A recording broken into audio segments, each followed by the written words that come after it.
Então, a primeira noção de campos acásticos é milenar e em muitas outras culturas existe essa ideia de que tudo que você faz, pensa, sente, etc., estão informando a energia do mundo. Então, mais recentemente, esses estudos com a própria ciência materialista têm identificado a existência desse campo informacional, esse campo morfogenético, como diz Sheldrake, esse campo do inconsciente coletivo, como diz Jung. Na verdade, é muito difícil você lidar com essa dimensão da vida, porque essa dimensão da vida não pode ser medida, ou pelo menos nós hoje ainda não podemos medir.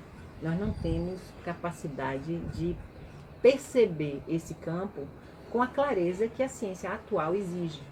Para a ciência atual, clareza é medição, comparação. A ciência pós-materialista, ela já trabalha com... Primeiro, ela trabalha com outro fundamento, que é a existência de um mundo não material, que inclusive tem imensa influência sobre o mundo material. Nessa lógica do ativismo quântico. Então, aquilo que a gente faz vai estar alimentando um campo, e este campo vai se transformando a partir da nossa ação, do nosso sentimento, do nosso pensamento.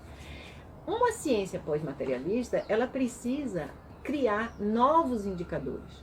Por exemplo, como é que uma pessoa que medita pode partilhar aquilo que ela percebe na meditação, se aquilo que ela percebe não está nessa dimensão, digamos assim? Não são experiências mensuráveis, não são nem experiências descritíveis, porque é como se você acessa um outro estado de consciência. Um outro estado de consciência faz parte de um outro mundo, faz parte de outra dimensão. Então é muito difícil você lidar com algo que não preenche aquilo que é a necessidade de comprovação da ciência atual. Então, primeiro, é preciso você imaginar que possa existir um outro modo de pensar, de ter consciência, de existir. Aí, quando você entra nesse outro estágio, aí você começa a perceber mais facilmente essa outra dimensão. Só que isso vai muito mais pela experiência. E a ciência atual, a experiência, principalmente a experiência subjetiva, ela não tem valor. Tem uma frase de Jung muito interessante, um jornalista perguntando: o senhor acredita em Deus? Eu disse: não, eu não acredito em Deus, eu sou um cientista. Eu não posso medir, eu não posso provar.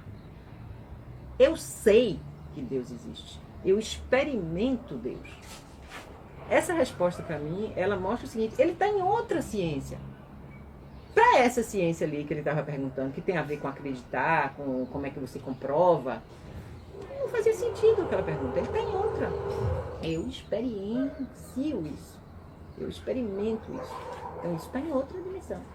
Então, o que eu acredito é que para que a gente possa abrir o campo de entendimento do campo energético, a gente vai precisar mudar a ciência. A gente vai precisar mudar a educação, a gente vai precisar mudar as práticas. Porque daqui a 50 anos, daqui a 100 anos, essa pergunta vai ser tão trivial. Porque nosso paradigma vai ter mudado, nossas práticas cotidianas vão ter mudado, e aí isso é auto-evidente.